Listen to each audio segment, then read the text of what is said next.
Bonjour à tous et bienvenue dans Plan de Vol, une série d'interviews d'entrepreneurs engagés produites par Nouvelle Envol. Aujourd'hui, nous voilà à Caen, dans ce lieu et plus particulièrement au MOO, pour interviewer et partager des moments avec des dirigeants inspirants qui portent haut des valeurs qui me sont chères et qui ont le courage de les porter et qui sont encore trop rares dans le monde de l'entreprise aujourd'hui. Et donc je suis ravie d'accueillir Jean-Louis Rodriguez aujourd'hui. Bonjour Jean-Louis. Bonjour. Donc tu es ancien dirigeant d'un groupe international de marques de surf de renommée mondiale. Tu es maintenant entrepreneur et aussi président d'Eurocima. Eurocima qui est une association qui fédère les entreprises du monde de la glisse. Donc ma première question pour toi, pourquoi passer d'un grand groupe international à l'entrepreneuriat ? D'abord, merci beaucoup pour cette invitation qui me ravit.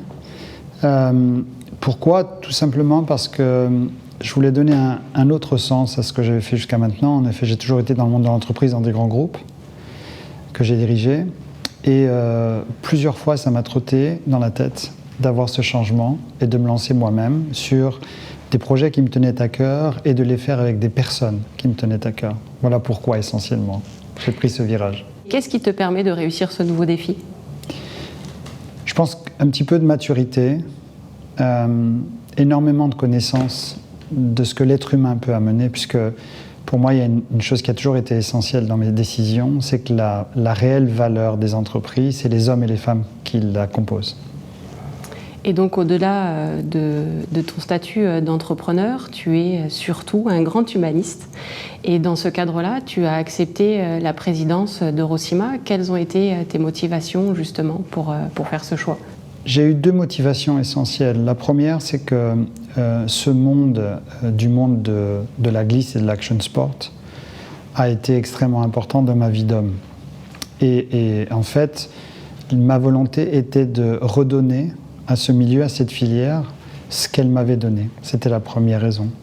La deuxième, c'est parce qu'il y a aujourd'hui un effet générationnel très important. Je fais partie de cette première génération qui a installé ses marques essentiellement sur le sud-ouest de la France, avec des sièges européens qui sont situés entre les Landes et le Pays Basque essentiellement. Et ma volonté était de préparer la nouvelle génération à faire évoluer notre filière. Entrepreneur, ancien dirigeant de gros groupes et président d'Eurocima. Quelle diversité!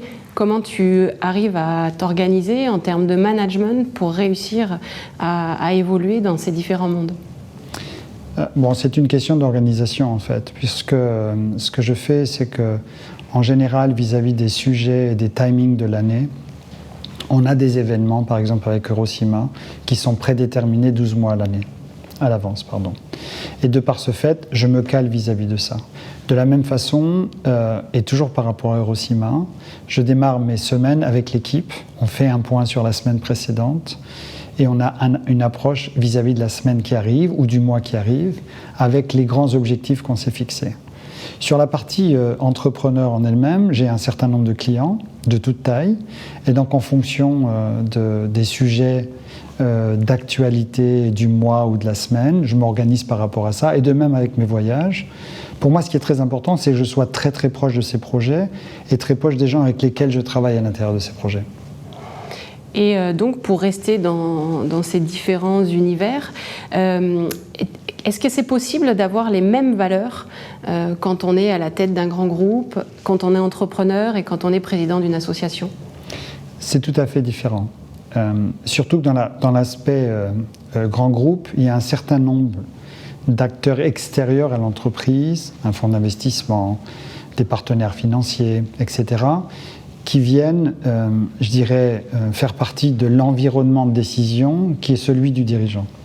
Lorsqu'on est sur une association, on donne de soi, on donne énormément de soi, et je pense que par rapport à ça, il faut de l'historique, de la maturité, avec un grand vécu derrière qui permet d'avoir une approche qui est complètement différente par rapport à celui du dirigeant qui est avec des objectifs très très fixes vis-à-vis du fait d'atteindre et de faire en sorte d'amener toute l'équipe qui est autour de lui à atteindre ces objectifs. Donc ce sont deux choses différentes, ce sont des sujets différents, même si sur le fond, la partie humaine reste extrêmement centré sur tout ce qui touche à l'entreprise, à l'association ou à tout type d'entreprise.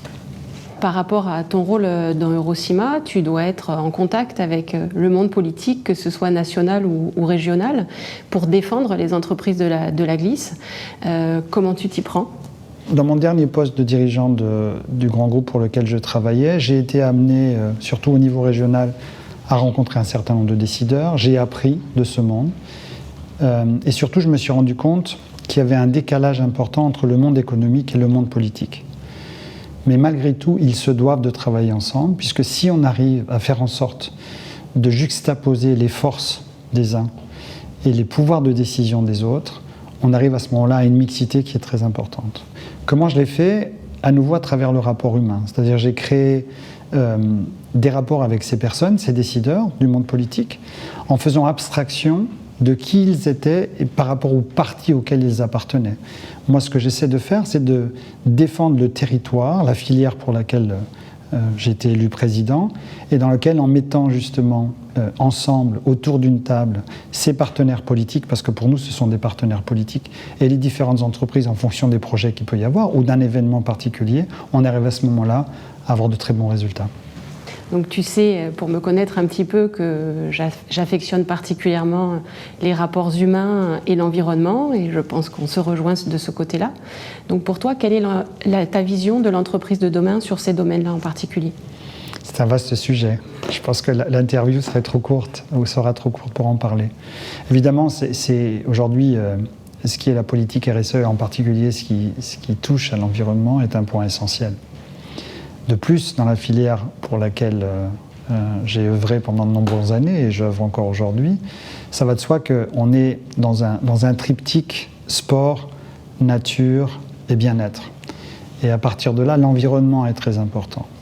Donc, on a mis en place un certain nombre d'actions actuellement sur cette partie-là, et sur des faits, je dirais, très pratiques. Je vous donne un exemple unique.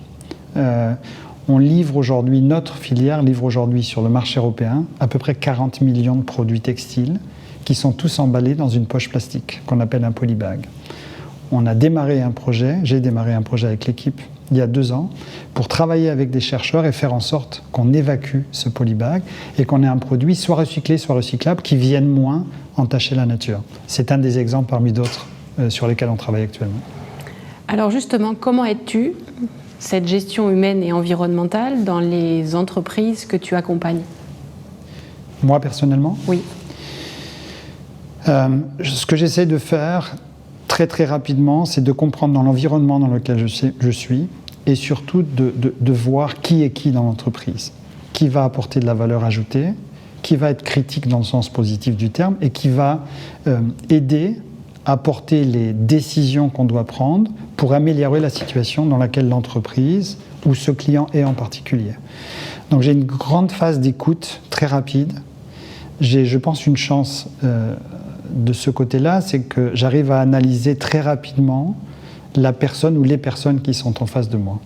Et à partir de cette analyse, justement, dans mon plan que je vais proposer, après cette écoute importante, parce que pour moi tout démarre par l'écoute, je vais pouvoir proposer des actions qui vont être portées par telle personne ou telle personne en fonction de mon ressenti de cette première phase d'écoute. Je te sais aussi attaché à un certain nombre de valeurs que nous avons en commun. Donc, parmi ces valeurs-là, il y a l'attachement à l'humain. Comment tu arrives au quotidien à mettre en application avec ces différents rôles ? J'ai eu la chance d'avoir une éducation portée sur le respect. Mes parents m'ont inculqué ça. Et en fait, de par ce fait, quand on est non pas dans le fait de faire appliquer à des gens, mais de les amener avec soi sur quel que soit le type de projet ou quel que soit le type d'action, la personne que vous avez, le groupe que vous avez en face de vous va apprécier cette partie-là. C'est-à-dire plutôt que ce soit une imposition de décision, c'est d'expliquer la genèse du pourquoi on est tous là et de les emmener sur un projet. Et j'ai une expression qui est ce qu'elle est, mais j'ai pour habitude de dire il faut qu'on pagaille tous dans le même sens. Et ça, c'est très très important. Et de ce fait, on arrive à mobiliser des gens, y compris certains qui peuvent avoir des doutes. Et si je le remarque de cette façon-là, je vais avoir probablement une discussion séparée avec la personne pour être sûr qu'elle a bien compris le pourquoi on était en train de décider d'aller dans un sens. Super, travail d'équipe hyper important. Très important. Et pour finir, je crois savoir que tu as quelques projets, et notamment un joli projet à impact. Est-ce que tu peux nous en parler ? Oui, j'ai eu l'opportunité à travers une rencontre humaine. Alors, ma vie a été une succession de rencontres d'hommes et de femmes que j'ai eues au moment du démarrage de cette pandémie, mars 2020, où on s'est rendu compte dans nos pays d'Europe de l'Ouest qu'il y avait un certain nombre de choses, de produits qui étaient fabriqués ailleurs, qu'on avait emmené des savoir-faire ou qu'on avait expatrié des savoir-faire ailleurs. Et dans notre partie, c'était la partie textile. Donc, il y a un projet qui a vu le jour en avril 2020, qui s'appelle Résilience, le projet Résilience, où des entrepreneurs ont apporté la possibilité de relancer la production du textile en France à travers le monde de l'ESS, donc de l'économie sociale et solidaire. On a de l'insertion, on a de la RSE, on a du handicap. Et on a créé, donc j'ai intégré ce projet en juin 2020. Et de juin 2020 à fin 2021, on a créé 1200 emplois dans cette partie-là. Et une des plus belles choses que j'ai eu à vivre dans ma vie, et j'en ai vécu quelques-unes, c'est aujourd'hui quand je passe de ces ateliers et que je regarde ces personnes qu'on a remis dans une dignité par rapport à eux. Certains étaient dans des situations extrêmement précaires, et qu'ils vous regardent et qu'on voit des étoiles dans leurs yeux, c'est probablement le plus beau remerciement qu'on peut avoir en tant que dirigeant. Très beau projet. Merci de le partager un petit peu avec nous. Et je suis vraiment ravie et je te remercie d'avoir pu parler de ton parcours, de cette gestion humaine qui te tient à cœur et de toutes ces belles valeurs que nous partageons ensemble. Merci à toi, Gladys. Merci de me faire participer à ce beau projet qui est le tien aussi. Merci. Je vous remercie d'avoir regardé cette vidéo. N'hésitez pas à la partager pour inspirer d'autres entrepreneurs ou de futurs entrepreneurs à eux aussi avoir des projets à impact et s'investir pour notre société.